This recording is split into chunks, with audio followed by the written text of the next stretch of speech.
Здравствуйте, дорогие друзья, дорогие зрители. Я очень рада сегодня представить вам молодую, талантливую, сегодняшнюю звезду балета, очаровательную, милое создание. Будем много говорить с ней, какую она провела на сцене свою жизненный путь или судьбу, и она продолжает сегодня быть свободной. Что это такое свобода? Как начиналась ее карьера, как это все случилось, мы будем говорить. Только мы будем говорить на английском, потому что хочу, чтобы про нее узнали все. Те, которые ее знают хорошо в Америке и в других странах, и ее коллеги, с кем она работала в большей степени. Hello, dear friends. I want to introduce today very young, beautiful, today's ballerina, free ballerina, because she's dancing everywhere today. She is free today. But I want to introduce you Maria Kochetkova, and I want she can say who she is. Maria, hello. Hello. Hi, Nina. Really, thank you. So you are with me today. You have different life than all of us, because you start your ballet in Moscow, and later you change your life. So I want to ask you a question. How you became ballerina first, and how you go? It was your choice or mother's choice? Who is your family? Who you are, little beautiful Maria Kochetkova? Okay. I was born in Moscow, and I started with figure skating when I was maybe 4 to 6. I did figure skating, then ice rink closed down, and the time was moved to something like 6 a.m., which meant I would have to get up at 3 a.m. to get to the ice rink on time. And that's how my parents kind of decided to put me into gymnastics. So after figure skating around 6 years old, I started with gymnastics, and I've been doing it for 4 years or so, until someone came to one of the training sessions and said, "Oh, this girl, she's so coordinated and she dances well. Why don't you try her for the Bolshoi Ballet School?" And I remember that at that point I already tried once, and I wasn't accepted. It was for pre-year, before 10 o'clock, before 10 years old. And then they said, "Well, why don't you try again?" And so I did, and I got accepted. So I trained at the Bolshoi Ballet School. My parents didn't really know anything about dance. They're both engineers, and it was really, my mom really pushed me to do ballet because she thought, it's much healthier, and I will be able to do it for longer than gymnastics, and it will give me like a proper profession, a proper job. So that's how I got into ballet. Maria, it's absolutely fantastic. Frankly say, I don't know you was ice skating. So I can still ice skate really well and rollerblade. Frankly say, I always wanted, and I'm afraid, because it's like, my God, when I was 6 till 10, I was quite good, but now I'm really afraid to do. Okay, this is perfect. Then you finish your Moscow academic school, and who was your teacher? Teacher is important in your life, or you just thinking it depends about child's talent? I now, looking back, I understand how important the teacher is, especially your first teachers that teach you the base, because the base you get, this information you get your first years, it's your base for the rest of your career. Of course, when you're a kid, you don't know, you don't understand, you don't know who is a good teacher, who is a bad teacher, who should be teaching, who shouldn't. Once you have experience and you dance and you know your body, you know who's a bad teacher. But as a kid, you don't. So I had teachers. To be honest, my memories from the school is probably very different from your memories. I just remember being constantly scared.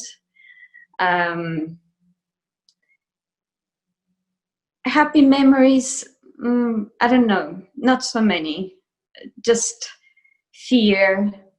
I had 3 teachers. It's Alla Ivanova, Natalia Labruchina, and actually 4 teachers, Golovkina, of course, and I graduated in Elena Babrova's class. So these were my teachers through the school. I think also the 90s were such a difficult time for everybody in Russia.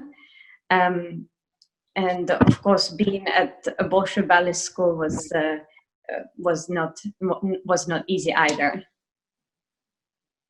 But it's been such a good school for me for the rest of my life.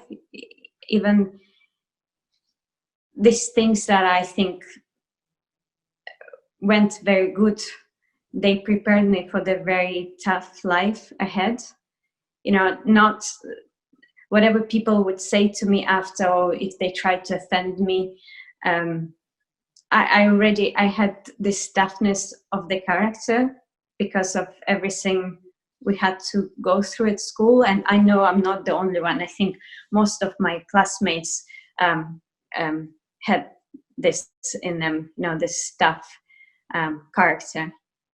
Maria, this is very interesting. So, of course, each person, even we are from same school, you are different, totally different generation.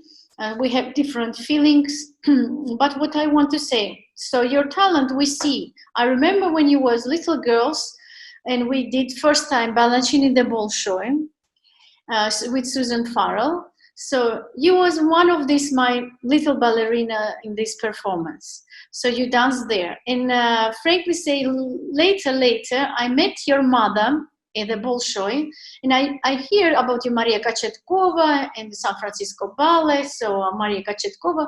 And then one day your mother says, my daughter is little Maria. She was dancing with you, with Tatiana. Yeah. So we see you are talented. And what's happened after? After you finish your school, how is your life is changed? It was not easy to move from Russia because we have totally different lives. Especially like it was 2002, and it was still very difficult to leave Russia. No one would leave to go abroad, and no one could get a job. There was no internet really back then, or anything accessible to it is hard now to find a job abroad, but back then it was pretty much impossible. So for me, I was very lucky. I did Prix de Lausanne competition, and I won it. And as a result of it, I could choose apprenticeship with some of the best ballet companies in the world. So I chose Royal Ballet in London. So that's, I guess, that's how I managed to leave Russia at such an early age. I was 18.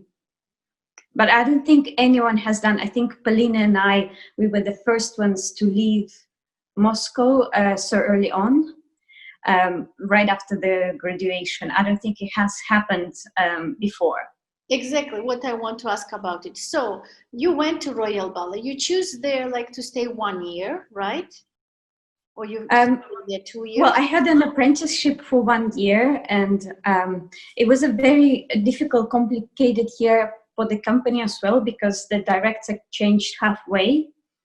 So one director hired me, but 6 months after Monica Mason came, and she really wanted to follow the traditions of Royal Ballet School, which I never went, and I didn't really have, I guess, the style. I was willing to learn, of course, but I think the priority was for the kids who went to Royal Ballet School.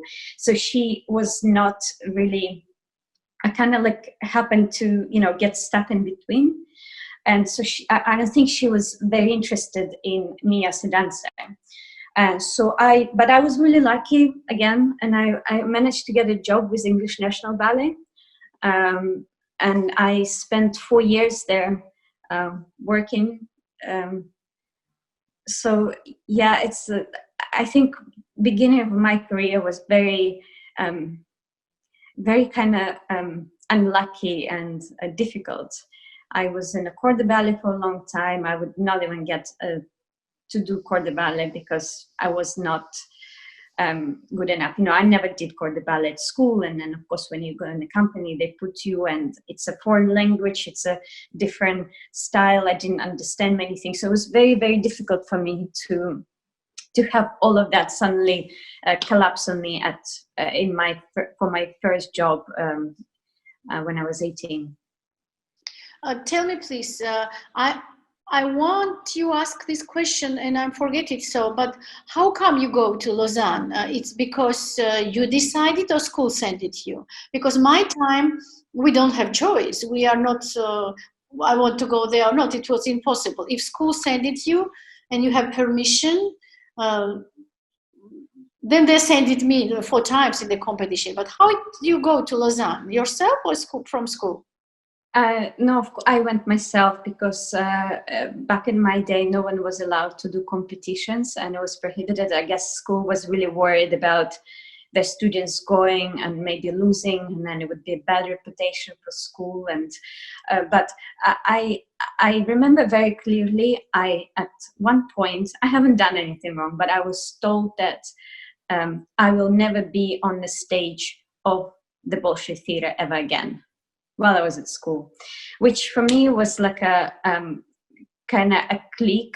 I was like, well, if I can't dance on the Bolshoi Ballet School, on a Bolshoi Ballet stage or at school performances, then I'm gonna try to do competition. I mean, this Prix de Lausanne competition, because it's the only way for me to dance. And basically, I didn't do this competition because I wanted a prize or award, or it was just an opportunity to show myself and to be on stage. And I really did not plan on winning it. So, but this was also not very easy by money ways. It's expensive, so you must force yourself to go like hotel tickets or something. Yeah, well, back in the day, if you go all the way to the final round and you actually become a winner, competition would reimburse everything for you. So for me, it was a great motivation to really do my absolutely best, because that meant they would pay for your travel. Back in the day, for the most competition, that was the case, and they would pay your accommodation and travel and so on. But I was also very lucky because somehow Vyacheslav Gardiev found out that I applied, because I guess he was a part of Nureyev Trust, and they saw my name, and he actually reached out and offered to take me there. I don't really know what happened. I remember I was so little and I didn't speak English, and I don't really know what happened. But there was some sort of like a Nureyev Trust, I guess, that he was part of. Darling, so this is my question. So I also don't speak English. I speak now a bad English. But I catch by ear. When I was dancing in the Royal Ballet in 90s, so I just know what time is it, thank you, good morning, goodbye. So anything else was like pantomime, or some teacher was helping me to understand what goes around. One question. Then, San Francisco, how you became ballerina, principal dancer of San Francisco Ballet?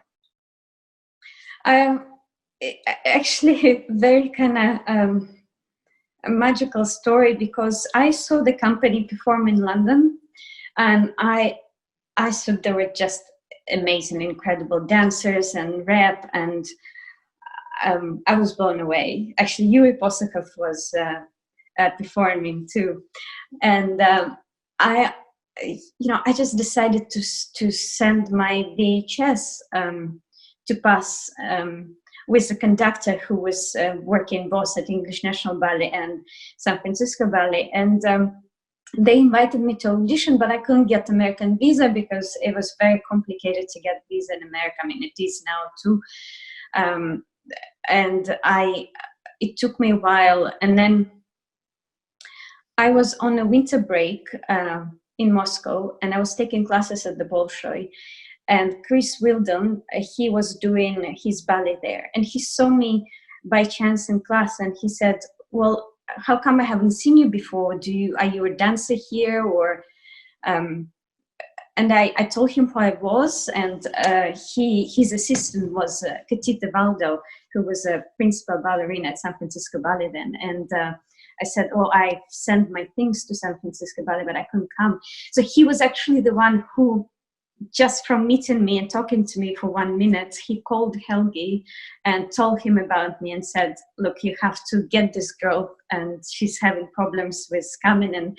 And so it was this, it was always this people that I met in my life who would just turn my life completely around. And I managed to get a visa. And when I went, I was told that there are no contracts left.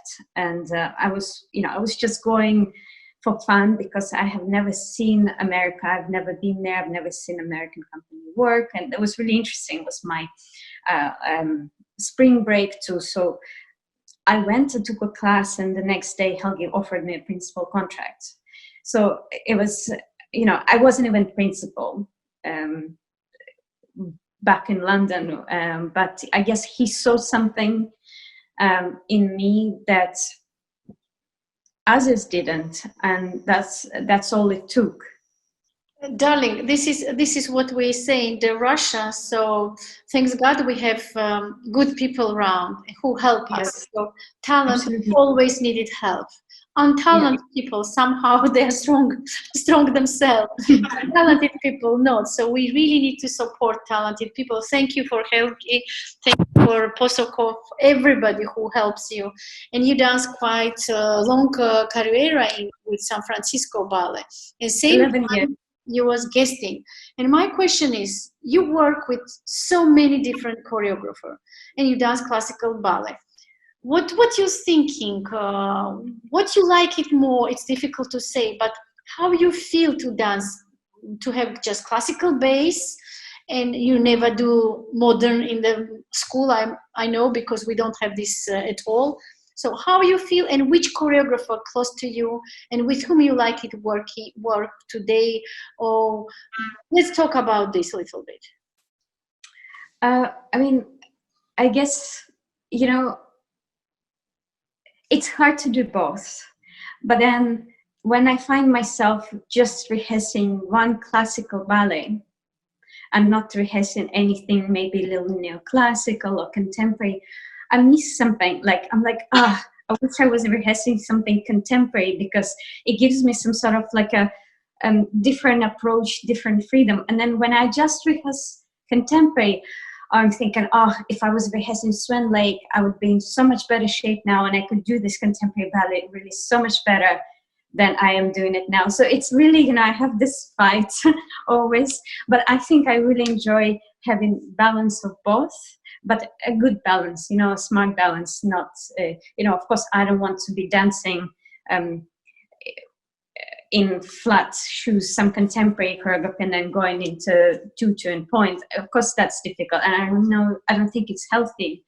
But when it's well made and smart made and it works, I think it's nice to really have opportunity to do both. And then I think if you don't work with a living choreographer who can push you and really discover things about you that you don't know, you can't really develop fully. I think it's very important to work with living choreographer, because that's how you learn things about yourself not just as a dancer, but also as a human being. This is very interesting, Masha, because You know, just like I say myself, so I'm classical ballerina, so I know how I dance classic ballets. But when I start to do something else, like I'm talking about the previous interview with my friends, so we never have this in the school.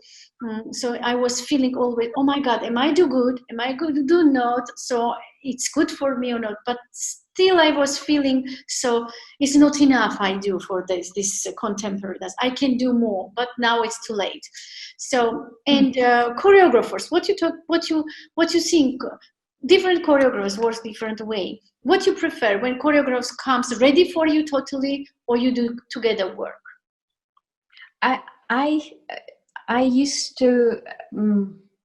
It kind of changed. I think I now prefer when I work with choreographer to really be able to do things the way the choreographer wants, because it's very interesting. I always know how I can do things, you know.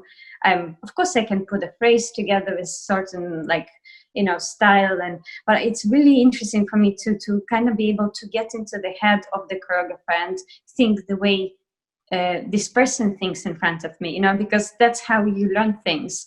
And of course prepared material, you know, it really depends. It can also be interesting if someone prepares material and gives you something completely different that you would have not done. I also find it exciting, rather than someone just looking at me and going with whatever is comfortable for me. I like being uncomfortable to a certain extent, because that's how you discover and learn. And I think that the older the more I dance, the more I like the approach of just really discovering something and getting to know about myself through someone else's direction. Maria, tell me please, now how many years you was San Francisco Ballet and now you are freelance ballerina? Are this is difficult because you know when I have choice, so like freedom from Soviet time, my freedom was like I not just dream, even I never dream to be like this freedom what you have today. But same time, I have a lot of invitations in different companies like Royal Ballet ask give me contract, and I say no because I want to be free ballerina. But I don't left Bolshoi. I don't left Bolshoi because my teacher, my partner, my director that time. So I want to be back to Bolshoi to training myself. But this is opportunity what I have that time. So go to Royal, go to ABT, to Japan, to Denmark, dance different choreographers, different versions, different things. It was amazing. Western people don't understand these things because they don't have this. Now you are free. Country is free. You have different choice, but are this is good life or it's difficult life? What do you think? Well, I think it's very difficult for ballet dancer to have freedom. You know, it's if you think about it, a lot of opera singers have the freelance career, the freedom, but it is kind of rare. But there are good things about it and there are bad things about it. The thing is, I have always, for you it was different because you were in the theater with the repertoire you knew, and you had a teacher, which was very, you know, you could still be in the company full time and go and do other things. The way things work in America, for example, I never had my personal teacher. You know, it's the repertoire that changes every month. So it would be very difficult to be full-time in a company and still have the freedom that I wanted. Like, for example, to learn and do production somewhere else. It's not quite possible. So I had to make decisions. If I wanted to do the things that I haven't done, I had to leave San Francisco Ballet. And I couldn't really stay there and still do all the things that I wanted to do on the side. I was really lucky because for 5 years I was able to do San Francisco and ABT, and that was very difficult because I would do my season in San Francisco until May, and then from May, the second the season was done in San Francisco, I would go to ABT and I would start the Met season, which is one of the hardest things out there in the ballet world. And then once the Met season would finish, it would be the first day of my job back in San Francisco. So for 5 years and it was very difficult because I had no time to enjoy sometimes, because you're just constantly stressed and you need to give, and you don't, there was no time to appreciate what I actually had. And at some point it catches up with you, and it affects your mind and your health and your body. And so it had to, I couldn't keep going like that. So I had to make some choices. Maria, sometimes I call you Maria, like Western, and sometimes I call you Masha. Maria, you know what? This is very interesting. Because you are from Russian school and you are learning that way to have personal teacher, like we all have in the Bolshoi. Sometimes really every ballerina has their own teacher. So you say this was difficult because you don't have your one teacher, but sometimes dancers want to change teacher because, they say sometimes it's boring to have all live one teacher. Somebody says, this is very interesting to work with others. So in your opinion, it's difficult to say what is good or not, but what do you think now you look to your career, you are free? How are you feeling? Are teacher today also important for you? Because I know you are traveling around the world all the time. For me, it was really hard. But what about you? It's the same. If I could have teacher that I enjoy working with and who understands me and helps me and knows me, I would sacrifice many for that. And I know a lot of dancers, they do, maybe it's not a perfect company, it's not a perfect prep, but they have someone, it's not perfect money, but they have that one teacher that keeps them together and makes them happy. Because what I realize about myself is I absolutely need that one person. And that's what is very, very hard to find, right? Yeah. And of course, it's hard to work with one teacher every day. It is hard. And it's nice when you have maybe opportunity, like you did, to go and guest somewhere at Royal. But you always came back to Raisa, and she would put you together because she knew that you're the best. She knew how you deal with nerves, what you need for your technique to get emotions from you. Of course, it's a dream to have a teacher like that, Yeah. And that's one of the reasons why I come to Georgia when I can, because I think we have we are so different. But I think you will understand what I need. You know how to get this things out of me that I can't. And the same I have with Irina Alexandrovna Kolpakova. She really understands how to make me because I set my ceiling so much lower than you set it for me, or than Kolpakova does. Your ceiling for me is up there. Mine is here, and I don't dare to go beyond, but you dare to push me there, and that's what makes me happy. Maria, I just tell you, we have really little time, but I really enjoy to work with you, and always I say welcome. And today I'm staying in Tbilisi. I always love to work with you because I like it. Smart ballerinas, and sometimes I think you are too hard from yourself.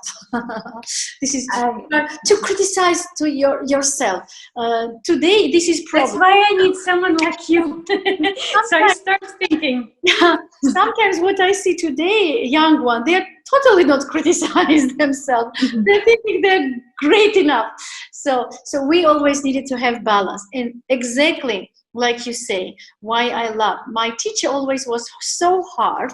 Everything must be so perfect. My question is, in America, when I was dancing, so New York Times. Next day you have reviews, how you dance, what. I was quite lucky for that. But some other ballerinas, they just have this problem. One day they're writing, "Oh my God, she's so brilliant," like Dream of Petit Pas. Next day, something she does, they destroy their life. Terrible critics. Terrible critics comes. And of course, this is stressful for dancer. And I try to explain my colleagues because I was a little bit older. So, sometimes we need to listen them, but sometimes we need to listen our teacher. Maybe our teachers say much correct things. And then I have interview with this journalist who writing these bad reviews, and she say, I know your Russians don't like it to criticize. I say, no, because we don't like it. We are criticized so much before we go on stage. Mm-hmm. And Americans opposite. They're absolutely not criticized during the rehearsal. And then when they have bad review, it's shock for dancers. So what is your feeling about it? I mean, I think how I think for myself is you have to make a choice whether you care about reviews or you don't. Because if you care about the good reviews, you also have to care about the bad reviews as well. So what I prefer to do is not to care about reviews. If I get a great review, I'm happy. If I get a bad review, so be it. It does not affect me. It's much easier to do it now that I'm experienced and I know what I stand and I know how I dance and I know why I didn't dance well or why I danced well. But when you're younger, of course, it affects you. I also think that it's just the opinion of one person who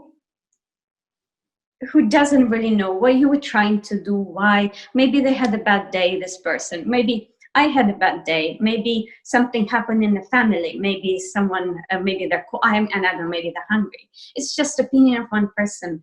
And the thing is, these days, it doesn't really matter because there's social media. You dance and then it's all over, before you get home, it's on YouTube. And so it's really for now, it's not like it used to be, that one review was so important before the internet, Exactly. Now it's a little bit different. It's more relaxed. And, if you ask me, who would I trust if I get a bad review and you tell me I actually danced well, but this and this and this, of course I will trust you, on your opinion before I listen to critic. Because, the thing is, because I also worked with so many people in so many places, you always have to make a choice. You hear many things, but you have to choose who you listen to, because you can very easily get thrown away from your past that you chose, and your teacher chose, and this critic doesn't know what you're aiming for. Maybe you have different tastes. I like red, he likes black. I mean, that's how I think. I'm very kind of, I don't really pay attention to it much. You know what I can say to you? Of course, Right. like you say, we are artists and we like it to have good reviews. But I think this is important. Sometimes it's so hard when you work with somebody. You see improvements.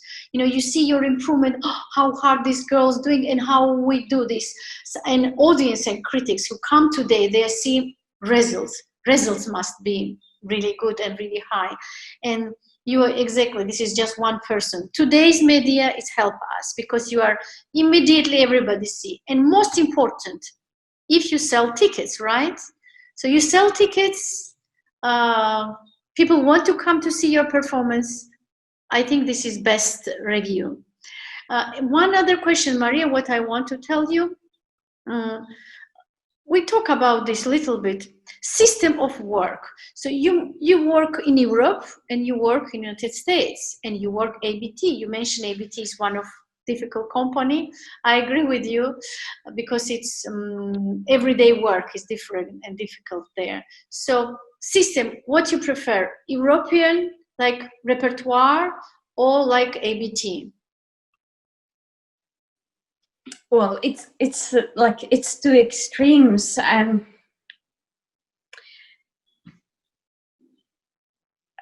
don't know. It's hard to tell. It's hard to say. I think a repertoire. It depends. For me, I think repertoire theater is probably better because you know the ballets that constantly in the rep, and it gives you a lot of freedom to do other things on the side. Because the ballets, it's not like just these two, and I think it's also much easier for the mind, because I know many dancers that prepare for a year to do a ballet, and then a week before they get injured, and performances are only 2 weeks, and this ballet doesn't come back for 3 years.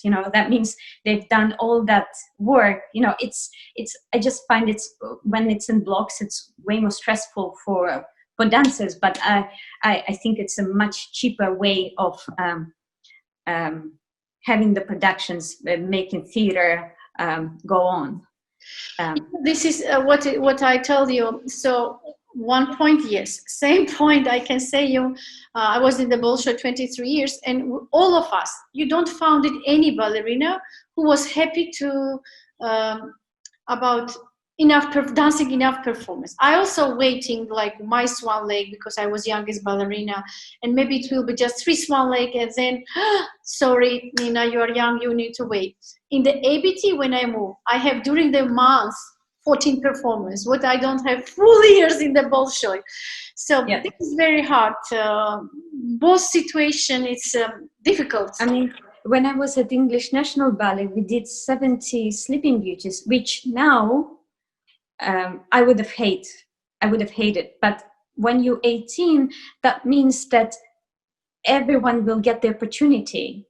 I could even get the opportunity to do some of the principal roles by being in corps de ballet, just because there are so many performances. I think for young dancers it's great, and of course, if you only have 7, you only best dancers get, and then they also fight over it because 1-2 shows. It really depends on where you stand in your career and what you want, and so you have to choose. Maybe this. And also it's a great practice to do 70 Sleeping Beauties. Yes, it's hard, but you get to do everything. You get to do many times, and you really get used to stage and how to be on stage. This is hard to say, because now I'm artistic director, and not always always happens like we want it. Especially when you are dancer, of course, we criticize how it's like this, how it's like that, but we just know about ourselves. But when you are working together with opera, with orchestra, with this, so a lot of problems. So you cannot have everyday performance. This is bad, because dancers need more time for rehearsal.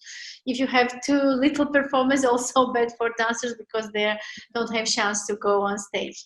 Okay, so this is different. I think it's a normal situation. Yeah, dancers will always complain. Yeah. Always. Different theater, different problems. This is definitely. So, Maria, what are you doing today? Oh, it's well, it's been hard. It's of course it is hard, not just for me. It's hard for many dancers around the world. Some dancers are luckier than others. For me, of course, as a freelancer, it's a very, very bad time. Which means as a freelancer, I only get paid when I dance. So now that all the performances are cancelled, that means 0 income. It is also, of course, it's very hard to keep in shape, because we all have different apartments. Some people can do something, some people can't really do anything, and of course the hardest for me is not, for the first time in my life, not having a motivation, because we always work for something, to perform, even if it's in for that one thing. And now not knowing when the first show will be, and it's difficult, because it's not really clear what we are all working for. Yeah, and this is, I know you cancel a lot of also your schedule, right? What you have planned, and this is very sad. But I'm thinking so slowly everywhere. We start working slowly, and I think every theater it's reschedule everything. So, and in autumn we will be back to stage at least. And I just want to say, of course, good luck and welcome, always welcome to Tbilisi. And I want to say one thing, I forget it. So you and Sebastian Kloberg do fantastic video film ballet. I think this was film ballet. We see this piece you dance here in the opera house and during the gala. Yes. It's beautiful. But you do this My film. first time in Tbilisi. Yeah, beautiful. In Georgia. Yes, and I know you are not doing this special like studios or something. How it was? It's you have this idea how you work this together to have this beautiful video. It kind of came together because also Benjamin Millipierre, who's a choreographer, he had this idea years back to make this piece into film. And of course, you know, it takes a lot of time and it's difficult to put it together. And, you know, most of the people who could film are not available or expensive. And it's just so happened with all this quarantine that we, you know, people were hungry to do something and to film. And luckily we've done this piece many times, so we didn't need much of a rehearsal. We just did it. We shot at night, and, you know, we shot at 3 a.m., which normally, if you have a job every day, if you have to do rehearsals and performances, it's not something you can afford to do. I mean, it is hard. It was hard in the quarantine to get up at 3 a.m., but, you know, when you have a full-time job, it's even harder. So, you know, we've done that because I think it's, you know, it's still some sort of a performance. It's a different way of performing. And the thing is, if you're, it's very similar to the live performance, because to catch the right light, you only have sometimes one go, you know, one shot. Yeah. And of course it's freezing because it's March in Denmark, so it was winter, so my teeth were going. That was the worst. And now we're preparing actually another film, and I'm hoping it'll be out the end of June. But this is kind of like, maybe this is our platform for the next few months, in order to be able to still perform for the audience. This is absolutely wonderful. I enjoy so much, and please send it your information, because it's really beautiful film, so everybody can see.